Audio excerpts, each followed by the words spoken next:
धाराशिवमध्ये महाविकास आघाडीत फूट पडली आहे. शरद पवार यांचा राष्ट्रवादी पक्ष स्वबळावर लढणार आहे. 7 नगरपालिका राष्ट्रवादी शरदचंद्र पवार पक्ष स्वबळावर लढणार आहे.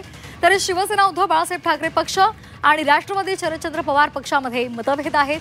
धारावीमध्ये महाविकास आघाडीमध्ये फूट पडलेली आहे. धाराशिवमध्ये महाविकास आघाडीमध्ये फूट पडली आहे. राष्ट्रवादी शरदचंद्र पवार पक्षानं स्वबळावर लढण्याची घोषणा केली आहे. तुळजापूर नगरपालिका वगळता 7 नगरपालिका राष्ट्रवादी शरदचंद्र पवार पक्ष स्वबळावर लढणार आहे. गेल्या 8 दिवसापासून महाविकास आघाडीच्या बैठकी होत होत्या. आमची मागणी 10 जागांची होती, परंतु पहिली, दुसरी आणि तिसरी मीटिंगला 6 जागेच्या वर ते द्यायला तयार नव्हते. 4हून 5, 5हून 6 झाले. ह्या 6 जागेवर आम्हाला मान्य नव्हते, म्हणून आम्ही श्रेष्ठीकडे गेलो. श्रेष्ठीने सांगितले की 10 जागा मिळले तर तुम्ही पुढे जा.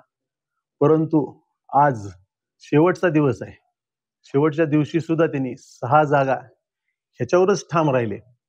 कारण गेल्या वेळेस आपल्या राष्ट्रवादीच्या 17 जागा होत्या.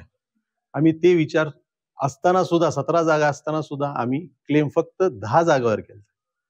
त्याच्यामुळं आम्ही हे आज निर्णय घेतलेला आहे की आम्ही एकटे पुढे जाणार.